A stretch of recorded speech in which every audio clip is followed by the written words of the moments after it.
Hello everyone, it's Melinda here with CatSmashPuzzles, and today I'm doing my second 550 piece puzzle. This one is called Colorful Procida Island Boats in Italy. I think I pronounced that correctly. But as you can see, it's very vibrant, very colorful. It's a good photograph. There is a lot of blue going on with it, but I actually wanted to try some photography puzzles because I haven't quite done one recently. And I kind of wanted to test my skills, and I obviously wanted to do a 550 piece puzzle because it's a little different than the normal 500 piece puzzle you do for speed puzzling.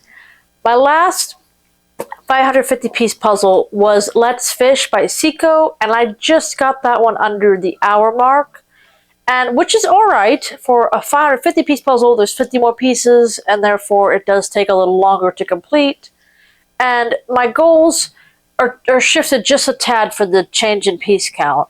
So for a 550 piece puzzle, my general goal moves up 5 minutes, so it will be an hour and 5 minutes to stay under the general goal, and my pieces per minute goal moves up to 57 minutes or less. So those are the goals for this puzzle today. I do think it would be a little difficult. I'm not too worried about it, but my last Kodak puzzle I did was actually the 1,000 piece mandala stone one, and that one took me over 3 hours. A little bit over, and that one was just very difficult. It was also cork, so it was a very distinct type of puzzle. This one is just a normal puzzle, cardboard, and I do think that played a factor in how much time that one took. Also, mandala stones are very difficult in general, so I don't think this one will be nearly as hard as that puzzle. Even if that puzzle was a 500 piece puzzle, I think I still would have taken a lot longer on that one than this one. But again, just trying to test my skills out in different types of piece counts and just different types of puzzles, because in Nationals it is possible that a photograph will be used on a Ravensburger puzzle that will be new released. I do believe in last year's there was quite a few photographic puzzles, and so I want to make sure I can get through them as quickly as I do non-photography puzzles. I do a lot of them on the computer. I do have a digital puzzles that I do. I found it through Facebook. I think it's called JS Puzzles, and they do time it. I don't do very big ones on there. I do like 50 pieces, and I just go as quickly as I can. But I go through a lot of photographs, and I go pretty quickly with those, and I stay under the 2-minute mark relatively consistently. So I do think that a physical puzzle will be a little easier than the digital ones. You have to work on your mouse movements and all. But I'm pretty confident about this. I think I'll get under the hour. Will I get under 57 minutes? I might be pushing that, but I suspect I'll be kind of where Let's Fish was, right under the hour mark, if I were to make a prediction. So, let's smash it.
Wow, this was a 550 piece puzzle, and I did this in 53 minutes and 30 seconds. I had a lot of fun with it.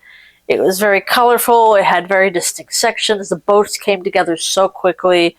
I got to the top part here, slowed down a little bit, but I think this was an excellent time for a 550 piece puzzle. This was Colorful Procida Island and Boats, Italy, from Kodak Puzzles, and I really did enjoy it. Wonderful pickup test as well. I did forget to mention at the beginning that I did get this from the puzzle swap, I believe, and there was no missing pieces, so that's always a good sign. But yeah, I really did enjoy this puzzle. I felt myself going pretty quickly at the beginning. I really did push my sorting and flipping the pieces at the beginning. I think if I can do a full sort and a flip in 10 minutes, I can easily get under that 40-minute mark for a 500-piece puzzle. I know this is a little bit bigger, so I wasn't quite counting it at this aspect, but a lot of it came together. One thing I have noticed I've been doing that I probably should kind of adjust as well is I do sort the pieces. I start putting the pieces together kind of around the piles and then therefore close it off.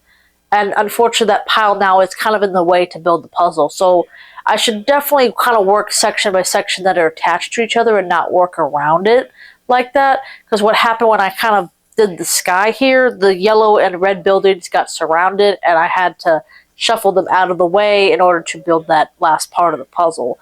And I think that just wasted a little bit of time. Just something, again, just to help tick off seconds as much as I can. Finding techniques that work for me. I do think I still have some work to do at the beginning. I'm doing much better. I have noticed improvements, but I do think that it needs to be a little bit faster than it is. I say 10 minutes because I say full flip and sort. If it was just a full flip, I need to be under 4 minutes probably.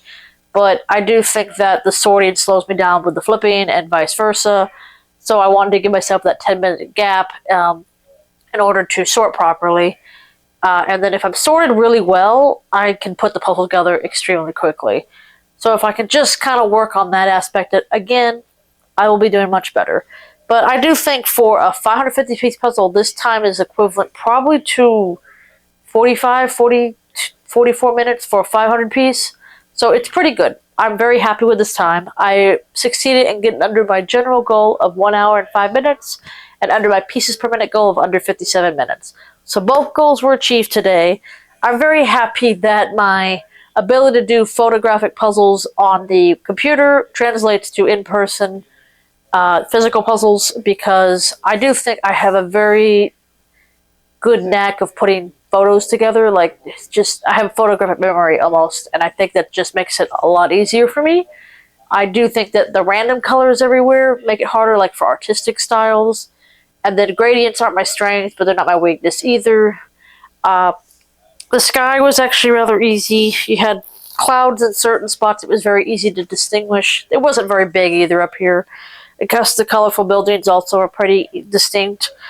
I do think the yellow building at the end was kind of the hardest part of it, I would say, but otherwise this puzzle came together pretty quickly. It had distinct sections, and I truly did enjoy it. So unfortunately I'll have to give this one back to the puzzle swap, because I'm not collecting Kodak puzzles, but I have a couple 1,000-piece ones. Maybe I'll do those in the future for the channel. So we'll see, but greatly enjoyed it. Both Kodak puzzles have been a success for me so far.